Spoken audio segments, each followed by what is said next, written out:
afternoon. I'm Victoria Marshall with the latest news from the Washington Watch news desk. Former President Donald Trump and Vice President Kamala Harris are neck and neck in the polls as Election Day is just 57 days away. A new New York Times Siena poll has Trump leading Harris by a single point nationally, but has Harris leading or tied with Trump in all the key battleground states. CBS News has similar results in Pennsylvania, Wisconsin, and Michigan. Analysts say that the honeymoon period Harris enjoyed after she announced her candidacy for president is now over, as Democratic voter enthusiasm has dropped sharply. And this drop in enthusiasm can explain why Harris has been toning down her progressive stances and replacing them with moderate ones. Here's what Senator Bernie Sanders had to say about it over the weekend. Described Vice President Kamala Harris as a progressive. She has previously supported Medicare for all. Now she does not. She's previously supported a ban on fracking. Now she does not. These, Senator, are ideas that you have campaigned on. Do you think that she is abandoning her progressive ideals? No, I don't think she's abandoning her ideals. I think she's trying to be pragmatic and doing what she thinks is right in order to win the election. Sanders' comments come as the Harris campaign has finally released her policy agenda for her presidential administration, if elected. At the top of the platform is her economic policy, which outlines how Harris will restore two tax cuts, the child tax credit and the earned income tax credit, as well as provide first-time homebuyers up to $25,000 in down payment support. Harris is trying to cast herself as a friend to the working and middle classes, as skyrocketing inflation and high energy costs are at the top of voters' minds this election cycle. But she can't escape the realignment happening within her own party, namely that the Democratic Party is becoming the party of big business and the ultra-rich. Case in point, 88 big business leaders signed a letter Friday endorsing Kamala Harris for president. And in Capitol Hill news, the House Foreign Affairs Committee has released its report on its 3-year investigation into the Biden administration's withdrawal of U.S. troops from Afghanistan in 2021. The 354-page report found that the Biden administration's poor strategy led to classified documents and military equipment left behind and to the conditions that caused the death of 13 service members. Foreign Affairs Chair and Texas Congressman Michael McCall said that our investigation reveals the Biden-Harris administration had the information and opportunity to take necessary steps to plan for the inevitable collapse of the Afghan government so we could safely evacuate U.S. personnel, American citizens, green card holders, and our brave Afghan allies. At each step of the way, however, the administration picked optics over security. In response to the report, the White House has said it is a partisan report based on cherry-picked facts, and that ending the U.S.'s longest war was the right thing to do. And in other domestic news, the Biden-Harris border crisis is remaking the U.S. jobs market. The Congressional Budget Office is reporting that since the end of 2020, more than 9 million immigrants have settled in the U.S. About 2.6 million of those came through legal channels, but the other 6.5 million are in the country illegally and most likely came through the southern border. The Bureau of Labor Statistics estimates that nearly 30 million foreign-born workers were employed in 2023, compared to 131.1 million native-born workers, meaning foreign-born workers accounted for about 23% of the workforce.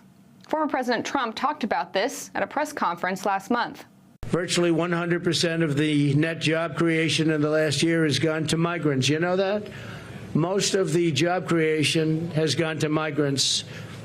In fact, I've heard that substantially more than beyond the number of 100%. It's a much higher number than that, but the government hasn't caught up with that yet. Meanwhile, the U.S. private sector added fewer jobs than expected in August as the labor market continues to cool off amid high interest rates. And those are today's headlines. I'm Victoria Marshall. Up next is Washington Watch with Tony Perkins. We'll see you tomorrow with more news.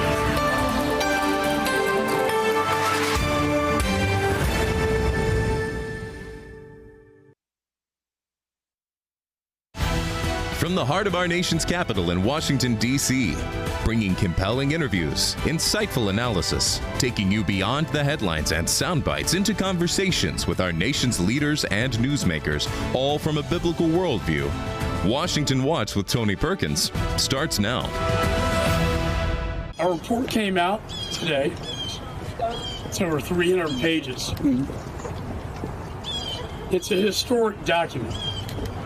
It's not a political document. It was a document designed to get to the truth. That was Congressman Michael McCaul about an hour ago. He's the chairman of the House Foreign Affairs Committee, announcing the release of an explosive 350-plus page investigation into the Biden administration's disastrous withdrawal from Afghanistan. Welcome to Washington Watch. I'm your host, Tony Perkins. Good to have you with us today. We're going to get more from North Dakota Senator Kevin Cramer, member of the Senate Armed Services Committee, in just a moment. Well, Congress is back today for a for a 3-week sprint through the remainder of September, with just 57 days until the November election. Top of the list of items to do is a short-term government funding bill to avert a shutdown going into the election. Keeping the government open will require bipartisanship. Keeping the government open will mean no poison pills or reckless partisan posturing. And keeping the government open will mean tuning out the bully tactics of the hard right. Sadly, our House Republican counterparts are not off to a promising start.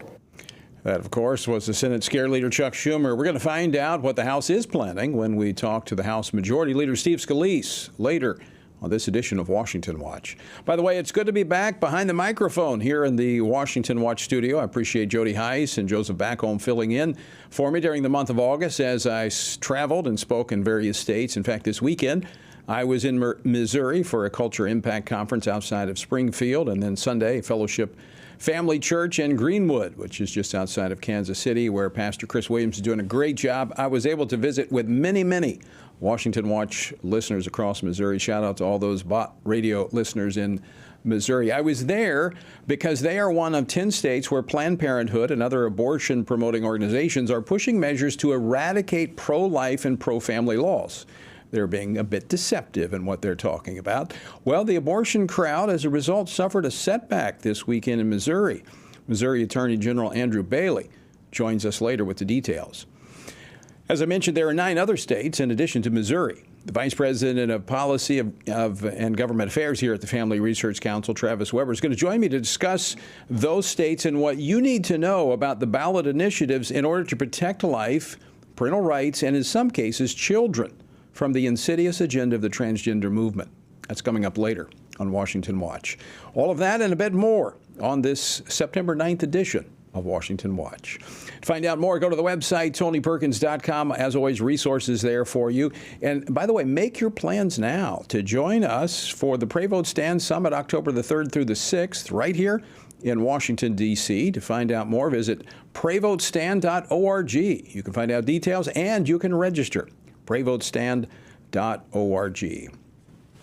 As I mentioned earlier today, House Foreign Affairs Committee Chairman Michael McCaul released the majority report on their 3-year investigation into the Biden-Harris administration's disastrous withdrawal from Afghanistan and the chaos and the instability that followed. The investigation revealed 5 primary conclusions, including how U.S. national security was degraded in the aftermath of withdrawal, if Afghanistan has once again become a haven for terrorists. Joining me now to discuss this is U.S. Senator Kevin Cramer of North Dakota. He serves on the Senate Armed Services Committee. Senator Cramer, welcome back to Washington Watch. Good to see you.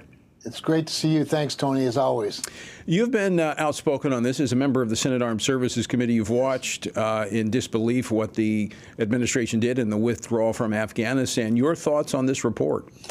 Well, first of all, it wasn't surprising to me, but it was very well done. It's very thorough. It, as you know, interviewed lots of people from the military, former military leaders, as well as members of the Biden administration. But remember, it was Robert Gates, the former, Secretary of Defense under Barack Obama, who said that for 40 years Joe Biden was wrong nearly every time when it came to major policies on foreign relations or national security. And he was certainly wrong on the Afghan withdrawal, not on the principle of getting out of Afghanistan, but the way he went about it, ignoring the Doha, conditions that the Taliban had agreed to with President Trump, to ignore all that. But here's what bothers me the most from my perch on the Armed Services Committee, Tony, is that it really began the decline of America's reputation in the world, and we've never restored it. It's why every despot and dictator and communist leader in the world has felt compelled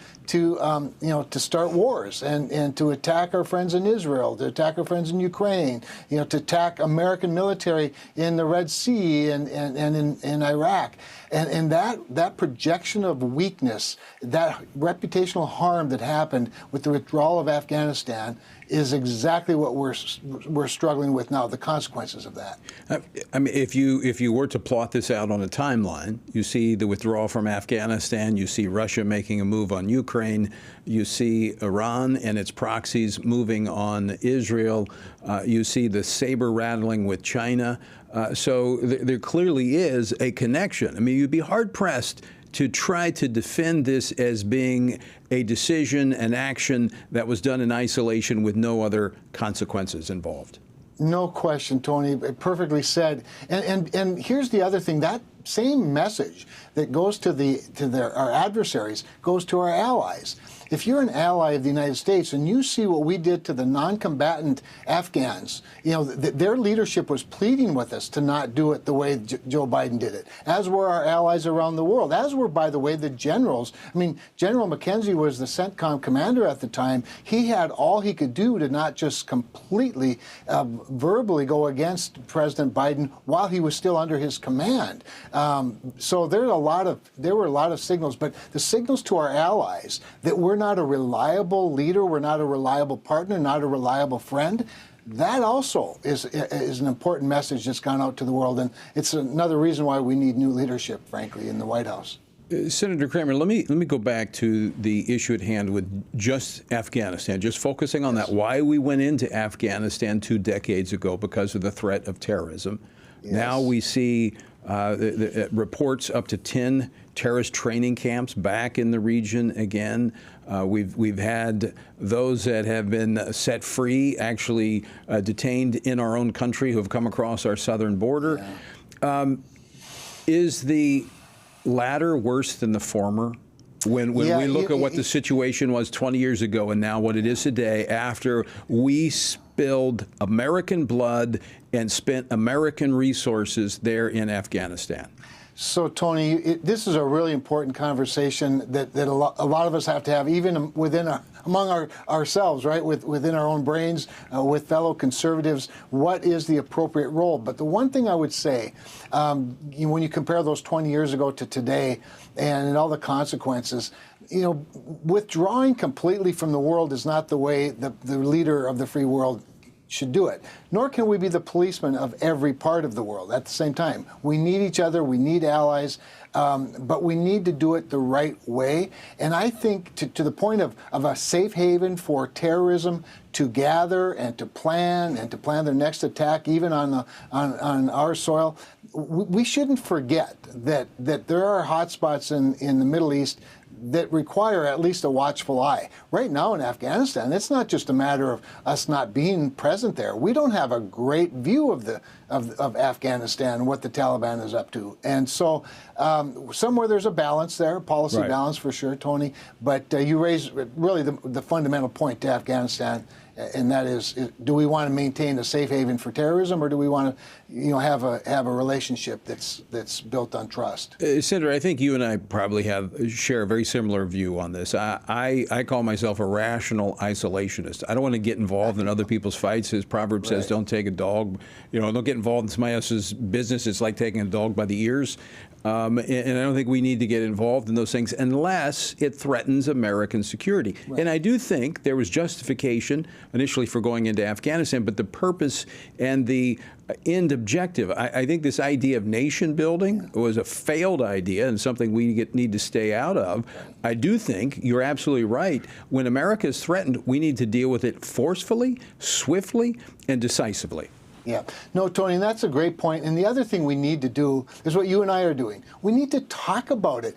I think what happens too often is we take on the enemy, we create a a safe place, if you will, and then we fail to talk to the American people, whether we're the commander-in-chief or the chairman of the Joint Chiefs of Staff or key members of Congress. If we're going to stay in a country like Afghanistan or Iraq or other places, we need to be in constant, regular communication with the American people as to why we're there. What is the mission? Are we accomplishing anything? What's the exit plan?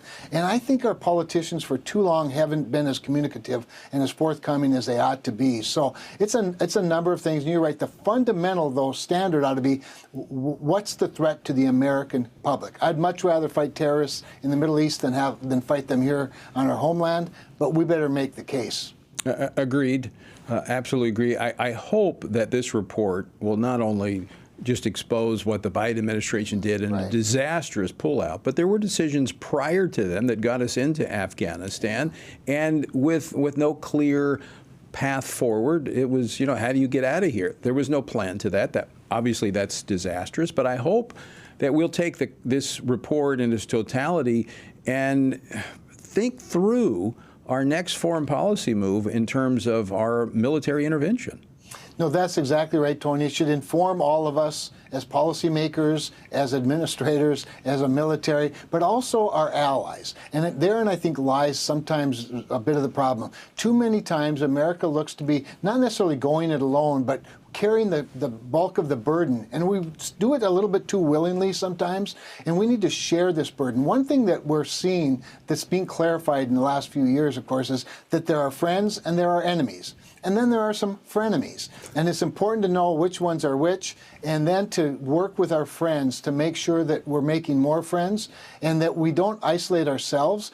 But because remember, our enemies are becoming allies with each other now. It used to be we could take these enemies on one at a time. That's no longer the case. So it's a much more complicated geopolitical situation. But at the end of the day, it still has to become about what's best for the United States of America and our citizens. Senator Kramer, final question for you. You sit on the Armed Services Committee. Is it not true that we would have less global intervention necessary if we had a strong military that was focused on its mission, that would keep the enemies at bay, because they know that we have lethal, decisive leadership that is going to take them on if they cross a line?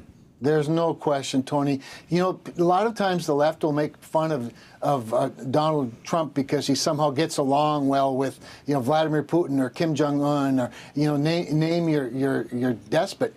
The reality is they respected him. They feared him. So they stayed in their lane. And the projection of power and the reputation of the United States is built on strength. Ronald Reagan, in my view, the greatest president of my lifetime, led by being strong. And the whole point of our military ought to be to deter our enemies. Fight them if necessary, win for sure, but deter them from ever wanting to take us on. And we've been taking a peace dividend for an awfully long time and been not as focused as we ought to be on it. And we need to get back to that peace through strength aspect that Ronald Reagan was so good at. It worked. At articulating. It worked. It absolutely worked. My entire time in the Marine Corps, we had no foreign conflicts. So, it works. And I was in during the Reagan administration. Senator Kramer, always great to see you. Thanks so much for joining us today. Always my pleasure. Thank you, Tony. All right. Kevin Kramer, Senator of North Dakota. All right, when we come back, I spent the weekend in Missouri for a reason. Missouri Attorney General Andrew Bailey joins us with that reason next. Are you a Christian parent looking to raise a spiritual champion in today's culture? Renowned author George Barna has written a new book, Raising Spiritual Champions. This book offers valuable insights based on extensive research conducted by George Barna, the Family Research Council, and Arizona Christian University. Learn how to help your children discern biblical truth and find compelling meaning and purpose. Don't miss out on this essential resource for parents. Order your copy today. Hello, I'm Jody Heiss, president of FRC Action. Here in America, we thank God for the right to vote, and we can all agree on the importance of this upcoming election. Many of us want to support candidates who share our values, but we're not comfortable supporting the big national political organizations. Well, we have a solution for supporting candidates through FRC Action's Faith, Family, and Freedom Fund. Being a super PAC, it allows for unlimited individual and corporate donations, so we can endorse and fund campaigns for people who share our values. By giving to this fund, we're able to pull all of our contributions together and support and endorse like-minded candidates. That's how we move the needle. So let's be the best stewards possible and get the most out of our political contributions by uniting our efforts.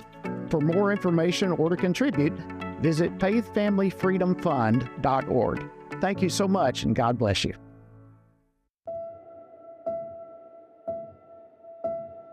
All of us are born with the desire to find truth and meaning. Where did I come from? What happens when I die? While our answers to these questions may divide us, we are united in our need for the freedom to answer life's biggest questions and make life's biggest decisions for ourselves. That's why religious freedom matters for everyone. Religious freedom matters because the powerful have long wanted to control those who are less powerful. Religious freedom matters because the freedom of those who are different is often threatened by those who believe different is dangerous. At the Center for Religious Liberty at Family Research Council, we promote religious freedom for everyone because the only alternative is religious freedom for no one. We encourage Americans and the American government to engage and advocate for the persecuted, and they do. We work every day to bring good news to the afflicted, to proclaim liberty to captives and freedom to prisoners. We do it because that's what Jesus does. We work to give freedom to others because we ourselves have been set free.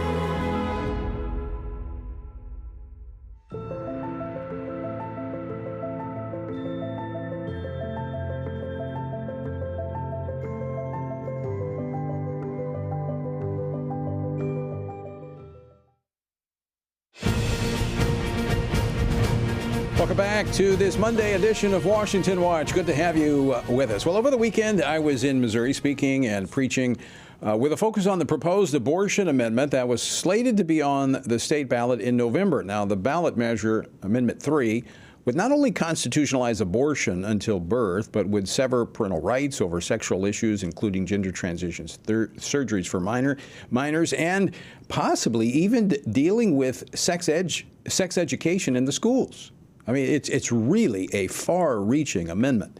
Well, on Friday night, as I was headed into our first event, where I actually had dinner with Rich Bott of Bott Radio Network, lots of Washington Watch listeners there in Missouri, also Senator Josh Hawley, Stephen Crowder, who was organizing this event, and Pastor Chris Williams, who I was with, a lot of great folks there. Well, anyway, as we were headed into that dinner, a judge ruled that the ballot measure was invalid, teeing up an expected final decision tomorrow by the Missouri Supreme Court. It got kicked to the appellate court, then all the way up to the Supreme Court of the state.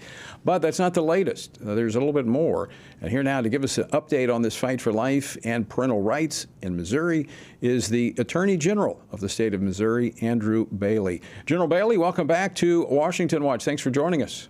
Thank you so much for having me on. So I understand there's another update that broke just today. Tell us about it. Yeah, look, the trial court judge ruled that the proponents of this dangerous amendment to our state constitution failed in a blatant violation of the law to enumerate all of the sediment of law that has built up to protect life and protect women and children over the past 200 years of the history of the state of Missouri. And tomorrow morning at the Missouri Supreme Court, the court will hear oral argument on whether or not the trial court got it right, the correctness of the trial court judgment. And I'm here to tell you, at the Missouri Attorney General's office, we're going to march into the Supreme Court building tomorrow and argue that the Supreme Court should affirm the trial court order. The people of the state of Missouri are being sold a bill of goods, and it is a blatant violation of the law, as the judge identified, to fail to notify the people of the state of all of the statutory provisions that this dangerous amendment seeks to overturn. So in Missouri, the law requires, as I understand it, and you would know, you're the Attorney General, but it's required that an amendment deals, number one, with a single issue, and it has to inform the voters on what laws are being usurped or what laws are being removed. And this is a very deceptively worded amendment that just says, it basically leaves the door wide open, saying that reproductive rights include such things as, but leaves a whole lot of other things unenumerated. Yeah, that's precisely right. And the whole idea is to protect the voting public so they can understand what exactly policy positions are being adopted in this constitutional amendment, rather than leaving it vague and letting subsequent courts and subsequent generations and jurisdictions work through that. We need to know up front what we're voting for. And the people of the state of Missouri, again, have been lied to by the proponents of this dangerous amendment. The proponents of the amendment would tell you that it's merely restoring the framework that existed under Roe v. Wade. And that is a lie. That is absolutely not true. This will turn Missouri into the state of California, or worse, by getting the government out of any kind of safety control or regulation when it comes to the health of women and children. And certainly the General Assembly just recently enacted a ban on the gender mutilation of youth here in the state of Missouri. And that would overturn that statute and so many others. And so, again, it's a fairness due process issue that the voting public needs to have that clarity. And the proponents of this amendment have not done that. So let me ask you a little bit about this, General Bailey, because I know you have been working and investigating actually what's been happening in these gender transition clinics where minors have been targeted. So you know this issue quite well. The way it's worded, very wide open in terms of reproductive freedoms. I talk about abortion. Abortion is just one element of reproductive freedom. This could include, as I read it, and it's open to court interpretation, so I think that this is a justifiable reading of it, that sex education could be included in this, that parents would not have a right, this would be in the Constitution, parents would not have a right to object to pornographic sex ed material or material that talks about homosexual behavior. I mean, there's so much that could be stuffed into this that it's wide open. It is absolutely wide open, and it's dangerous, and it's a lie. And you're exactly right. Currently in the state of Missouri, Section 170.015 gives parents the right to object to any sexually explicit curriculum in their school. There's an opt-in and opt-out procedure. The General Assembly has set contours and guardrails around what can be introduced in the sex ed programs in schools, and the parents have a chance to object and say, well, my kid's not going to participate, needs to be excused from that portion of the class. This would undo that and eliminate a parent's right to object to sexually explicit content or other education in the public school system that might not be consistent with the parents' values or consistent with objective reality, for that matter.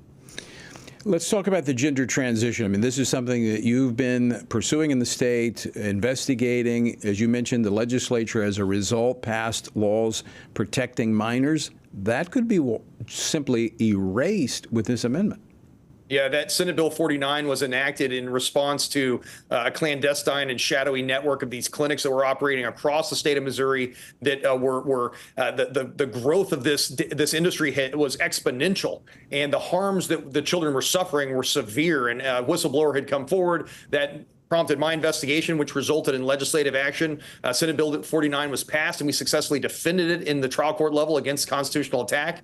And this constitutional amendment would undo that and return us to a world where children could go to these mutilation clinics and forever change their bodies without parental consent, without fully understanding the danger of undergoing these kinds of procedures. So give us the process. Tomorrow, the state Supreme Court is going to hear the oral arguments, but they have, as I understand, they have a very short window in which to rule because the ballots have to be printed and sent out. That's right. Tomorrow's the deadline. So the argument and the decision have to come very quickly. This is a very rapidly developing and fluid situation, but I'll tell you, my legal team worked through the weekend and is ready to go into court to defend the trial court order and protect life and parental rights in the state of Missouri. Your sense of where the state Supreme Court, now each state is different. Missouri, the judges there are appointed, they're not elected. What's the sense of the makeup of the state Supreme Court? Well, our Republican governor, Governor Parson, has appointed 3 new judges to that court and replacing 3 Democrat appointees. So I'm cautiously optimistic. At the end of the day, because of the short timeline, one of the arguments to be made here is like the trial court heard the evidence and made a decision. If there's not enough information for the voting public, then if they want to get this initiative petition passed, they should come back and try to do it the right way next time. But why would we race through this and produce a bad result that's bad for the people of the state of Missouri? That would forever be locked into the state constitution. You're right. Attorney General Andrew Bailey, always great to see you. Thanks so much for taking the time to join us. And once again, thanks for the great work you do there in Missouri. Thank you, Tony. Appreciate you. All right. After the break, we're going to actually look at these other 9 states where voters will decide abortion referendums in November. So stick around. Travis Weber joins me next. Everything we do begins as an idea. Before there can be acts of courage, there must be the belief that some things are worth sacrificing for. Before there can be marriage, there is the idea that man should not be alone. Before there was freedom, there was the idea that individuals are created equal. It's true that all ideas have consequences, but we're less aware that all consequences are the fruit of ideas. Before there was murder, there was hate. Before there was a Holocaust, there was the belief by some people that other people are undesirable. Our beliefs determine our behavior, and our beliefs about life's biggest questions determine our worldview. Where did I come from? Who decides what is right and wrong? What happens when I die? Our answers to these questions explain why people see the world so differently. Debates about abortion are really disagreements about where life gets its value. Debates over sexuality and gender and marriage are really disagreements about whether the rules are made by us or for us. What we think of as political debates are often much more than that. They're disagreements about the purpose of our lives and the source of truth. As Christians, our goal must be to think biblically about everything. Our goal is to help you see beyond red and blue, left and right, to see the battle of ideas at the root of it all. Our goal is to equip Christians with a biblical worldview and help them advance and defend the faith in their families, communities, and the public square. Cultural renewal doesn't begin with campaigns and elections. It begins with individuals turning from lies to truth. But that won't happen if people can't recognize a lie and don't believe truth exists. We want to help you see the spiritual war behind the political war, the truth claims behind the press release, and the forest from the trees.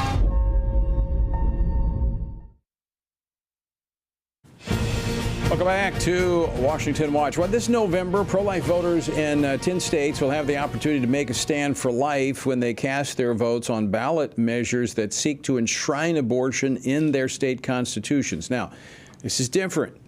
This is not pro-life measures being pushed, with the exception of one in Nebraska. All of them are being prompted by Planned Parenthood and other pro-abortion organizations. Now, these states, listen up, Missouri, Florida, Montana, South Dakota, Arizona, Nebraska, Colorado, Maryland, Nevada, and New York. Now, they're not all the same. They're not all the same. Some reach farther than others, like the one we were talking about in Missouri. Missouri is actually one of the most far-reaching. In fact, I was looking for the language. I have it here now to kind of underscore what I was talking about with General Bailey. Here it is, I'm quoting, "The right to make and carry out decisions about all matters related to reproductive health care, including but not limited to prenatal care, childbirth, postpartum care, birth control, abortion care, miscarriage care, and respectful birthing conditions." All right, when you look at that, let me draw your attention to the language, including but not limited to. That means it could be anything.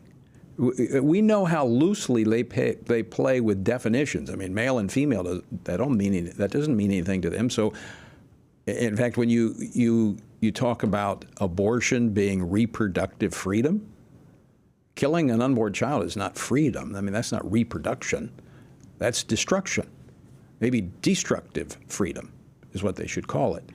Anyway, you need to be aware, and you need to do something that some politicians are not willing to do, and that is talk about these things and be willing to take a stand for life. I don't care what state you're in. The sanctity of human life doesn't stop at the border of a state. If we're going to be a pro-life nation, we need to be a pro-life nation. And we need to advocate in our state and across this country to protect unborn children. All right, joining me now to talk about these 10 ballot initiatives that will be in the states that we listed is Travis Weber, Vice President of Policy and Government Affairs here at the Family Research Council. Travis, welcome. Thank you, Tony. All right, so why don't you go through these and kind of highlights Arizona, what should voters be looking for there? Yes, as you mentioned, you went through the states and described where these are coming up. Arizona, here we're going to see a proposed amendment to the state constitution providing a fundamental right to abortion the state cannot interfere with before viability.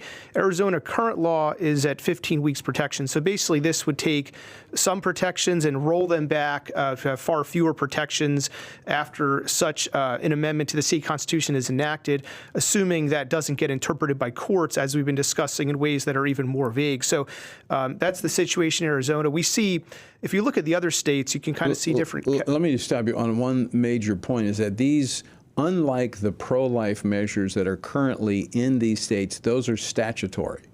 This is constitutional. So this is putting a fundamental right to abortion in the state constitution. Yes, that's right, Tony. We're seeing a number of these proposed amendments to constitutions in different ways that they're putting before the citizens. In New York's case, it's amending the state's Bill of Rights. And elsewhere, they're mostly looking at the state constitution. So the exact specifics differ, but you're correct. So if something is a constitutional right in a state, then a statutory provision that the legislature may pass is going to be heavily scrutinized by the courts if it's challenged, if it interferes with that right. Right. Some of this is going to be left up to court interpretation, but a state constitution is going to trump any other provision of state law in essence. Even frankly, even if there's an issue of federal law, depending on what the issue is, a state law may trump it, but a state constitution is going to trump a state statute if the point is the same one, if it's on the same area. If it's a different area, it'll be scrutinized by courts, and certainly abortion litigation groups are going to get in there and argue for abortion. So let's take a few examples of pro-life statutory law that's been passed over the last 40 years. I mean, we have issues like informed consent, that a woman has to be informed of what an abortion does, the fact that it's a child. We have some laws in some states that require them to see a sonogram, a picture of the unborn child. What happens to those? Yeah, I think the simplest answer to this is it's going to depend on how courts interpret these various provisions of law in regard to whether the unborn, that unborn baby has the right to continue living. And it's a shameful way to put it that way, but that's the truth. The courts are deciding whether... But when that is not in the Constitution, that right to life, which is why we've been advocating for a federal human life amendment, that's the Constitution as it's been interpreted is silent on that. That's right. And this is all going back to Roe, right? The whole... Even by non-pro-lifers, many criticize the decisioning in Roe versus Wade as flimsy, without legal basis. And we know the Dobbs decision overturned Roe, threw it out, which returned this issue to the voters and to the states, voters at the federal level and the state level. Now, the battleground, we can see the spiritual response from the spiritual, culture of death and the spiritual forces behind that culture. Their response is to push abortion. Even since the midterms, we saw a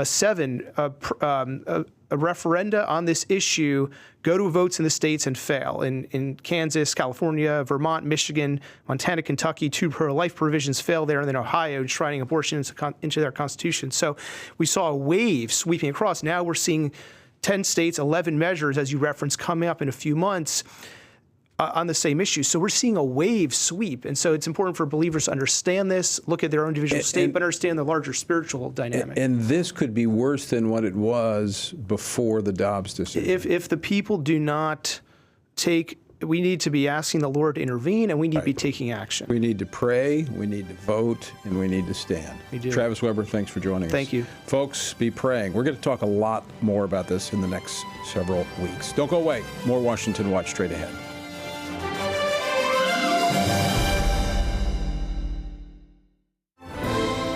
Join us October 3rd through the 6th as we gather with spiritually active, governance-engaged conservatives from across America at the Pray, Vote, Stand Summit in Washington, D.C. We'll pray for our nation, engage in government and culture, and stand for biblical truth alongside Christian leaders, worldview experts, and government officials. We'll discuss important issues like the sanctity of life, religious freedom, protecting students, strengthening families, praying for our nation, and how you can impact America's future from a biblical worldview. Our nation stands at a critical juncture, and we must ensure that the issues impacting faith, family, and freedom are understood and advanced. Register now at PrayVoteStand.org. That's PrayVoteStand.org.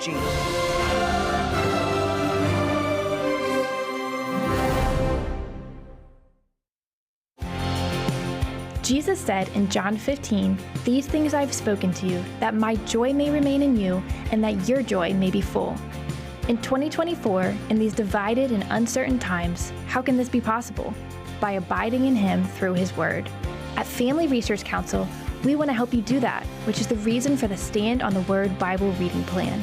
In just 10 to 15 minutes each day, you will have read the entire Bible in just 2 years. But more importantly, you will be abiding in Him daily. Find our Bible reading plan at frc.org/Bible. And join Tony Perkins each weekday for a 10-minute devotional inspired by the daily reading and designed to encourage you on this journey through the Bible. Listen on Apple Podcast, Spotify, and YouTube. And remember, the grass withers and the flower fades, but the word of our God will stand forever. Research has found that there are 59 million American adults who are a lot like you. There are millions of people around the country who are born again, deeply committed to practicing their faith, and believe the Bible is the reliable Word of God. But that's not all. They're also engaged in our government. They're voters. They're more likely to be involved in their community, and they're making a difference in elections. The problem is that a lot of them feel alone too. We want to change that.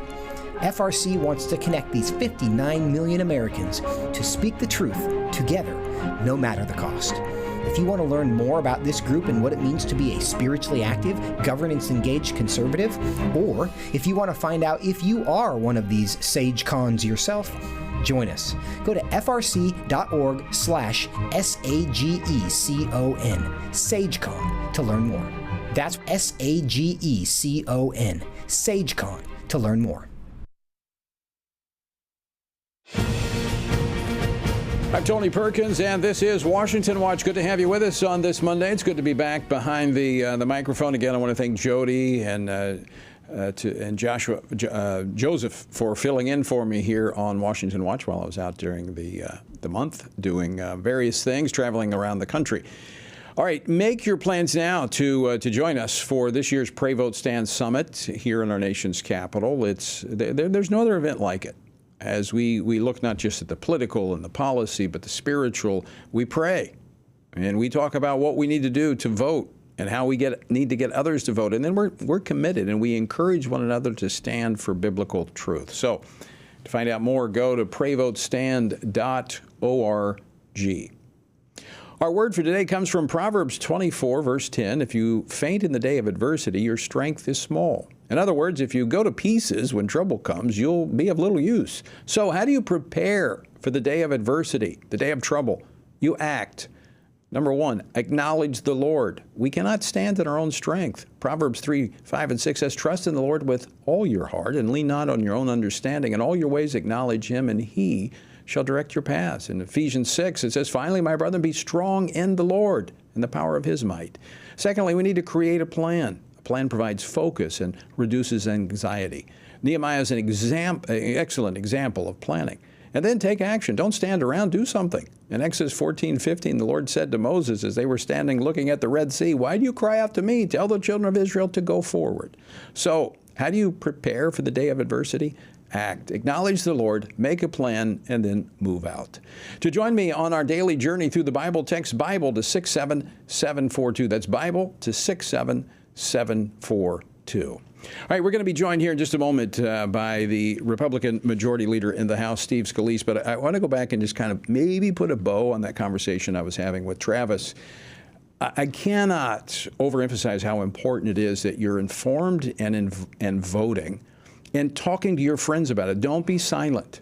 It's very important that these pro-abortion amendments are defeated in these 10 states. All right, and we're going to have more information in the weeks ahead, but you need to call your friends. You need to talk about this at church. You need to, your small groups, your pastor, if you're a pastor, you need to talk about it. These issues are extremely, extremely important. Arizona, Colorado, Florida, Maryland, Missouri, Montana, Nebraska, Nevada, New York, South Dakota. I was thinking about this as Travis was in here talking. It reminds me of a passage of Scripture in Matthew chapter 12, verse 43. When an unclean spirit goes out of a man, he goes through dry places, seeking rest, and finds none. Then he says, I will return to my house from which I came, and when he comes, he finds it empty, swept, and put in order. Then he goes and takes with him 7 other spirits more wicked than himself, and they enter and dwell there, and the last state of that man is worse than the first. So shall it also be with this wicked generation. You know, the Dobbs decision threw out Roe.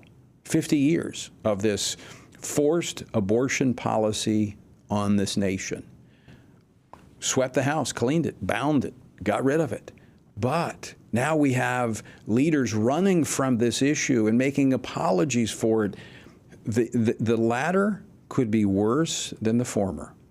And it's because we've already seen this in several states, Ohio, Michigan, Kansas, where the pro-abortion crowd was able to get amendments through to put this into those state ballots, overriding decades of pro-life laws. It's extremely, extremely important that we are informed, we're engaged, meaning that not only are we registered to vote, but we're registering friends and family, we're informing them, and we're encouraging them to go vote. And by the way, we talk about vote, we've got not just these 10 states that have amendments on the ballot, but we've got a presidential election, we've got congressional elections, we have state legislative elections, we have statewide elections, we have governors, we have attorney generals, secretary of states, those who oversee elections in the states. So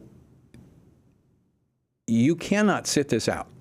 You cannot sit this election out. I know it's a little disturbing when you see the two parties. You got the Democratic Party that's all in for abortion, and now you see the Republicans kind of, it's just become very murky on where they stand on the recent party platform. I made no secret about that. We talked about that extensively, but I'm still voting, and I'm going to vote for the party and for the candidate that most closely aligns with biblical truth. Doesn't mean I'm going to be happy about where those parties are, but don't get distracted by someone at the top of the ticket that's not as close as someone on your school board or someone in your state legislature. We would not have had the overturn of Roe had it not been for state legislative bodies that over the last 15 years aggressively began to push pro-life legislation. And of course, Mississippi was the one that first got a case all the way to the Supreme Court, the Dobbs decision, the Dobbs case, which overturned Roe. So do not get distracted. Do not get discouraged. Don't allow people to persuade you not to vote because we don't have the perfect candidate at the top of the ticket. Vote. Be informed. We're going to have plenty of resources for you. Voter guides, where you can get your personalized voter guide. And you'll be able to know who's on the ballot, how they're rated, and you can go out and vote. So this is an extremely, extremely important election. Pray. Pray, vote, and stand.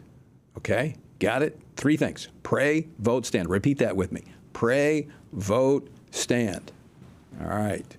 Okay, Congress is back in session, but only for 3 weeks because they're going away again at the end of the month leading up to the election day. Now they're going to be back out there campaigning as we move into November. Now, the most pressing task will be a bill that will fund government past the September 30th fiscal year end.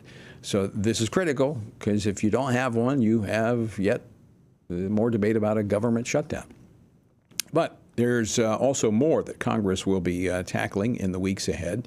And there's going to be some measures reportedly attached to the temporary funding bill called a continuing resolution.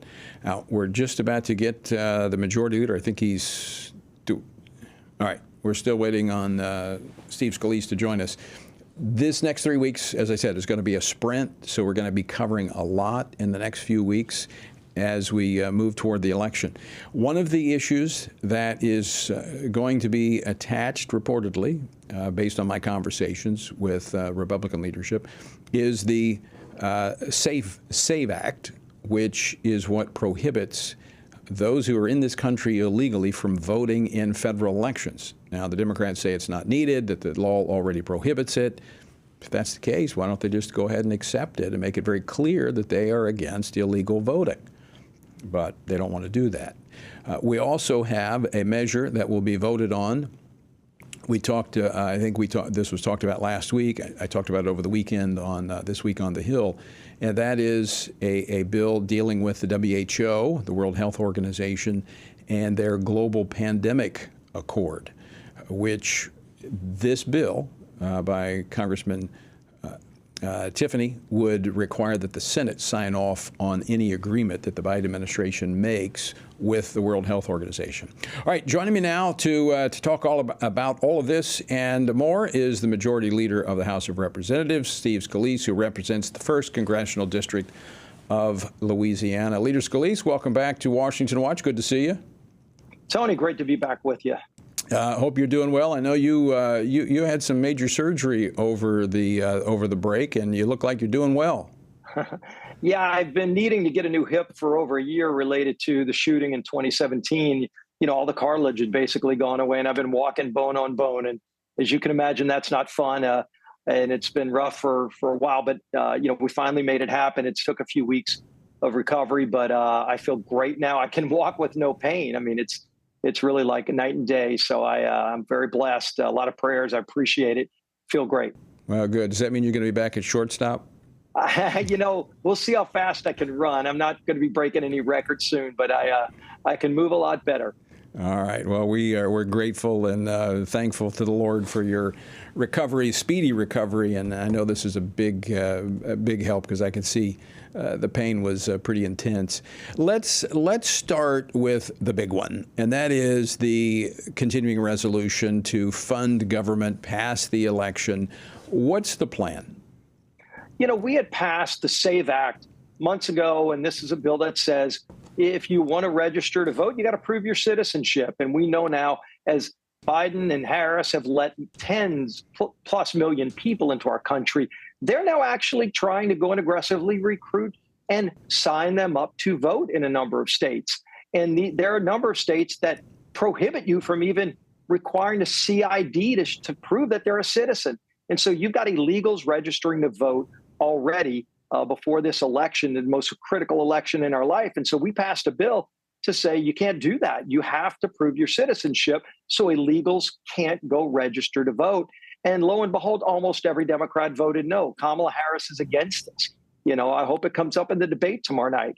If President Trump says, Kamala, why do you want illegals to vote? Because you oppose the SAVE Act. So we're attaching that to the government funding bill. Chuck Schumer says it's dead on arrival, says he's not going to deal with it. How strong will the House stand on this?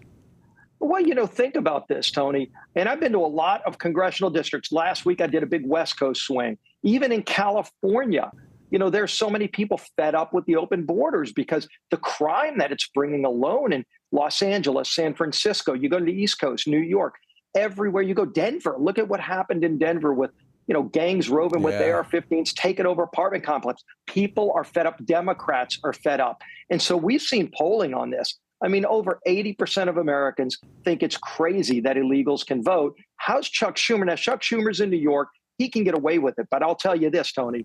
Chuck Schumer has a number of vulnerable Democrats that are on the ballot this election. How are they going to go back home and explain a no vote on that bill?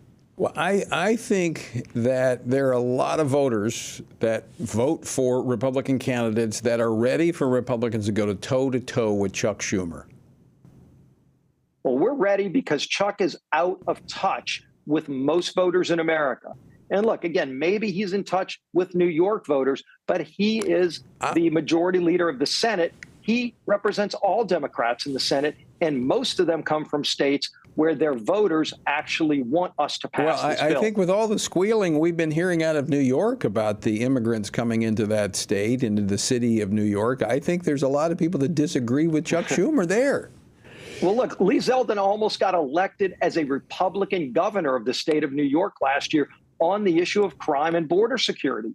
And I went and campaigned with Lee. You know, there were rallies. We went to a rally with over 3,000 people for a Republican running for governor in New York. And that just goes to show you, you know, there are a lot of Democrats that crossed over and said, we're done.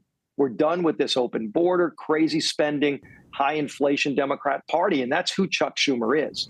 So, Steve, let's talk about some of the other measures that we'll be looking at in this sprint in the next 3 weeks before the House leaves to go back to the campaign trail. What else are we going to be seeing in the next few weeks?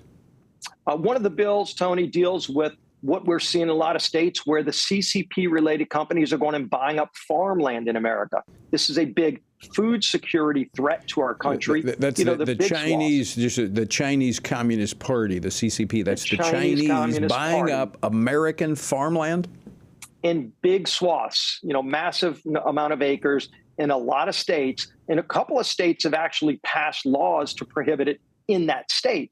But of course, it's still happening in many, many other states. In some cases, they go buy farmland next to a military base, in a secure military base where you've got classified things going on. And then they start spying on that military base, Tony. It's going on in a number of states. We've identified it. Some people have been arrested. But at the end of the day, they're right now legally able to buy that land, and they're doing it. And it's a security threat to our nation, to our food supply. So ultimately, we're bringing a bill to block that. We're bringing another bill. You know, you've seen these crazy EV tax credits. I'm against all the EV tax credits. You know, $7,500 of your taxpayer money goes to help somebody buy an EV. Well, one of the things that we all know, over 90% of the batteries that run those EVs are made in China. This isn't American-made stuff. They're trying to mandate EVs, kill the fossil fuel auto industry, which is American-made cars that everybody loves, by the way, and reverse it and go to these Chinese-made. So what we did is tied it to a list of countries that are threats to America. There's only 4 countries on that list. You've got China, North Korea, Iran, and Russia. No good friends of ours, Tony.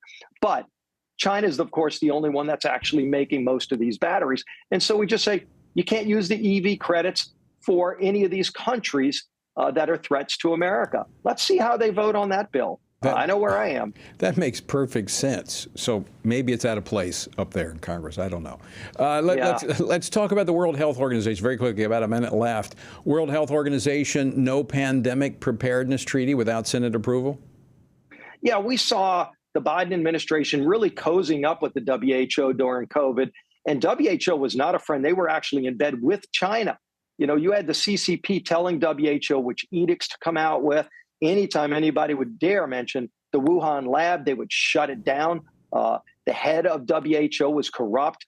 I don't think we should be giving any money to the WHO. But at the end of the day, we shouldn't be entering into treaties with them without at least Senate approval. Yeah. And that would give you at least a buffer from some of the bad deals Biden wants to get into to go back to shutdowns. Because it's a treaty. It's what it is. It's a treaty. Yeah. All right. The next 3 weeks going to be busy. And so we're going to have a lot to watch, a lot to talk about. Steve Scalise, always great to see you. Glad you're doing well. Thanks for joining us today. Hey, God bless you, Tony. Take care. All right. Congressman Steve Scalise of Louisiana, the Majority Leader in the House. All right, folks, a lot going on here in our nation's capital, and we're going to be tracking a lot in the days ahead. But for today, that's all we have. So until next time, I leave you with the words of the Apostle Paul, where he says, when you've done everything you could do, when you've prayed, prepared, and taken your stand, just keep standing. Washington Watch with Tony Perkins is brought to you by Family Research Council and is entirely listener-supported. Portions of the show discussing candidates are brought to you by Family Research Council Action. For more information on anything you heard today, or to find out how you can partner with us in our ongoing efforts to promote faith, family, and freedom, visit TonyPerkins.com.